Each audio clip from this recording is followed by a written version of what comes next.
اور نہ کوئی خاندان کا فرد انوالو ہے جس کو بچانے کے لیے انہیں اس کو ڈیلے کرنا ہے۔ اس کے اندر اگر کوئی چیز انوالو ہے تو پاکستان کا قانون انوالو ہے، اور قانون کی حکمرانی جو ہے اسی کو یقینی بنانا ہے۔ اور انشاءاللہ اس قوم کے سامنے عمران خان اور ان کی حکومت سرخرو ہوگی، کیونکہ 3 سال کا جو آڈٹ کا مینڈیٹ اس کمیشن کو دیا گیا ہے اس کے لیے یہ وقت ناکافی ہے، اور اگر وہ وقت بڑھانے کی بات کرتے ہیں تو اس کا مطلب یہ ہے کہ ہم ٹرانسپیرنسی کو بھی انشور کریں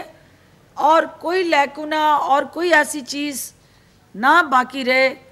جس کی وجہ سے عوام تک حقائق پہنچانے میں مشکلات آئیں۔ لہٰذا آپ جو کل شیخ رشید نے سٹیٹمنٹ دی ہے کہ آپ آئے کسی اور کام کے لیے تھے، آپ کے گھر کی لڑائی نے آپ کے ارمان ادھورے چھوڑ دیے ہیں، تو اس میں شیخ صاحب کی سٹیٹمنٹ کو آپ نے دل پہ لے لیا ہے۔ آپ کے اور آپ کے گھر کے معاملات شہباز شریف صاحب ہمیں اس سے کوئی لینا دینا نہیں۔ چچا بھتیجی سیاسی فورم پہ کیا کھینچا تانی کر کے کس طرح عہدوں کی بندرباٹ کرنا چاہتے ہیں، وہ آپ کی جگہ اگر شاہد حقان عباسی کو صدر بنانا چاہتی ہیں، ہمیں کوئی لینا دینا نہیں، یہ آپ کے گھر کا مسئلہ ہے۔ لیکن اس رپورٹ کو جو پاکستان کے عوام کی امانت ہے، انشاءاللہ اس کو ہم پبلک بھی کریں گے، حقائق سے عوام کو آگاہ بھی کریں گے،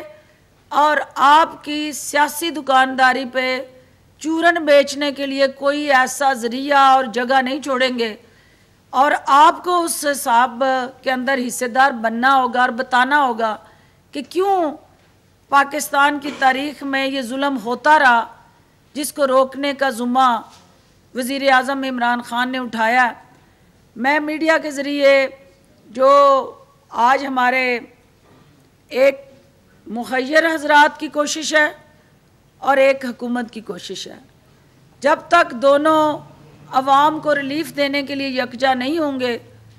کوئی بھی حکومت اکیلی اتنے بڑے چیلنج سے نبرد آزما نہیں ہو سکتی۔ آج ہمیں کورونا کے جو فیکٹ فگرز ہیں، کیونکہ پاکستان میں یہ بار بار جو فگرز ہیں وہ ڈسکس ہو رہے ہیں کہ بڑی تیزی سے کورونا کی وبا پھیل رہی ہے۔ میں صرف یہ کہنا چاہوں گی کہ جس وقت آپ نے سٹارٹ لیا تھا تو آپ کی پر ڈے جو کیپیسٹی تھی ٹیسٹ کرنے کی پورے پاکستان کی، وہ 472 ٹیسٹ پر ڈے تھا۔ آج جب آپ اپنے ٹیسٹ کی کیپیسٹی کو بڑھا رہے ہیں تو 8 سے 9 ہزار پر ڈے آپ ٹیسٹ کر رہے ہیں، تو ظاہر ہے جتنے ٹیسٹ زیادہ ہوں گے اتنی متاثرین کی تعداد زیادہ ہوگی۔ جب آپ نے سٹارٹ لیا تھا تو آپ کی 6 لیبز تھی، آج پاکستان میں ان لیبز کی تعداد جو ہے 40 ہو چکی ہے، اور ہمارا ٹارگٹ ہے کہ ٹیسٹ کرنے کی جو کیپیسٹی ہے اس کو اینڈ آف مئی تک 20,000 تک لے کے جائیں، اور